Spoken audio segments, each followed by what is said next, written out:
he was trying out some of his musical acts with a guitar case out for. Nice. Yeah, and I was like, what do you have the? I was thinking to myself, what do you have the guitar case out for? You do not need like change for this act that you're doing. No, but that's how he blends in.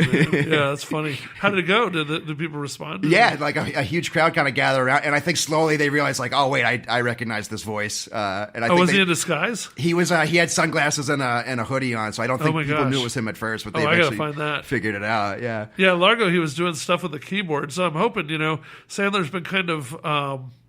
Lost in the woods for a while. Artistically, I think he did a good movie on Netflix last year I recommend called The Meyerowitz Stories. Right. And he was expected, at one point, they said after Cannes, he was expected to be up for Best Actor at the Oscars. It didn't pan out, but he's done some really awful Netflix movies the last few years. And, so it'd be nice if he does make a return to doing what he started at, because fall in love again. Yeah, whenever I've seen him perform live a couple times before, and I say to myself, like he hasn't lost it. Like these movies that haven't been successful, it's not a matter of him not knowing what's funny anymore. He still knows what's funny and how to make people laugh. He just refuses to do anything. He just I don't know if he's lost interest in it or it's just a matter of like you want a vacation with your buddies. Like that was the rumor with the Grown Ups movies that they were.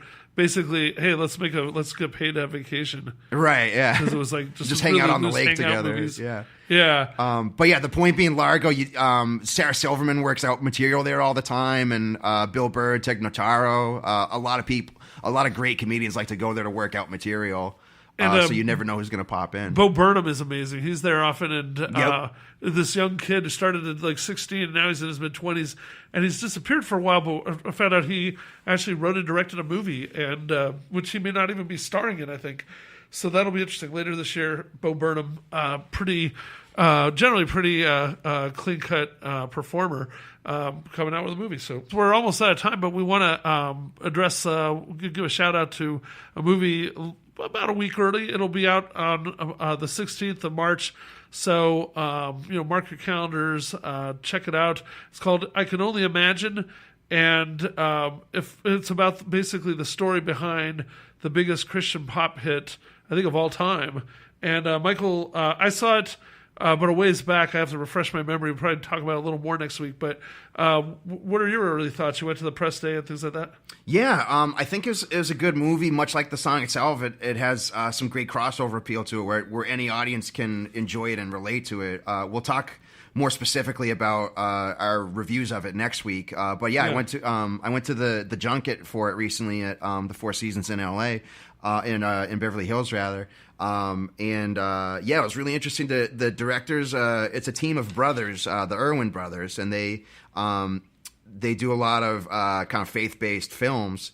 But what they made a point of in the interview is that they said that Christian themes can have universal appeal and be really powerful, but only if you do them correctly. Uh-huh. When it becomes preachy, then it becomes then it becomes corny. And you're not gonna draw people in. And they said we want this to be a type of movie where yes, it's based on this Christian rock song, but we want anyone to be able to relate to the father son dynamic. Uh-huh. There's a great father son story in it. Yeah, that's good. What it encouraged Bart Millard from the band Mercy Me to write the song is that his father was an alcoholic. He was abusive to him. He was just a nightmare toward him growing up.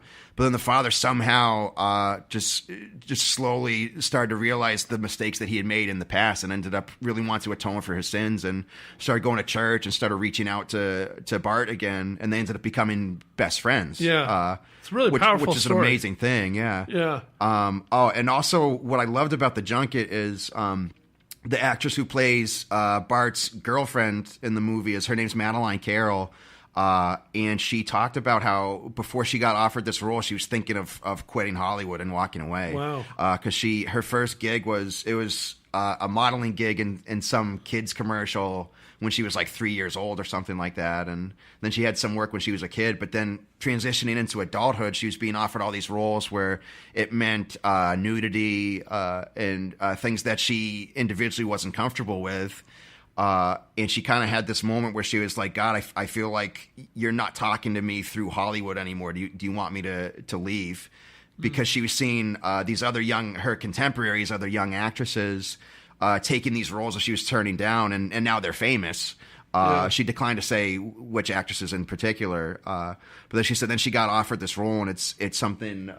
This is something that I can be so proud of, and it helps me hone my craft in a way that I'm really proud of. And she said that she had an opportunity to speak at a school recently, and speak to young girls about standing up for what you believe in when you're taking roles. And she said if I had given in to these roles that I wasn't comfortable with, then I wouldn't have this chance to talk to these young women and share this message with them. So I'm excited for her, and I hope the movie does well, especially for her, because it's cool to see someone who really stands up for what they believe in Hollywood. Well, I think that it's a better movie than a lot of these films. I mean, for sure, yeah. I won't go out of my way to beat up anybody, because they all have good intentions, but boy, some of them are like, ugh, and then some of them are really good, actually pretty good, and this is one of them. And I think what's refreshing also about it is that Dennis Quaid is in it, and he's been making more and more of these kind of. I think this might be his third or fourth movie that is sort of in the faith kind of. Not always the genre necessarily, but have elements of faith that are pretty strong.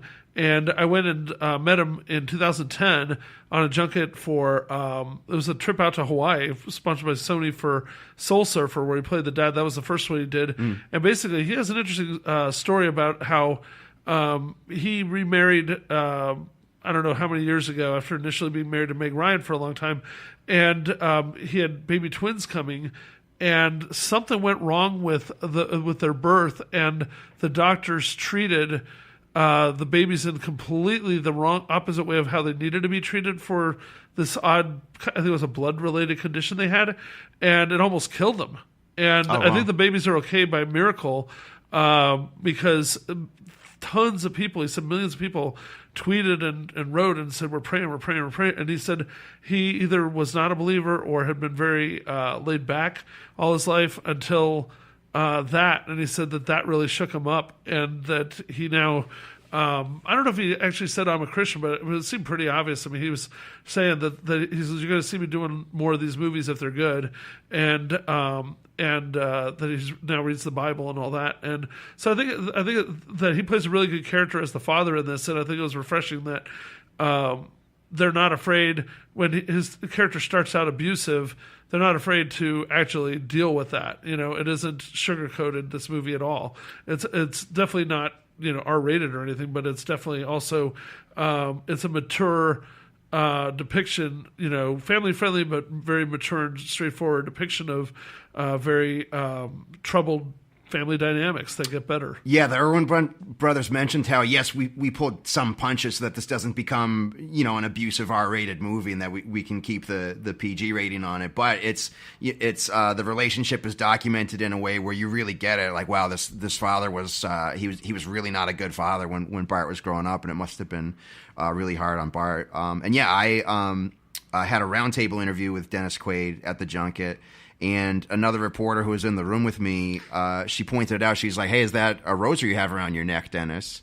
And he said, yes. Actually, my girlfriend and I, every city we go to, we pick up a set of rosary beads from that city, which I wasn't expecting at all. Because I saw that he had a shirt kind of buttoned over it, but I thought it was some...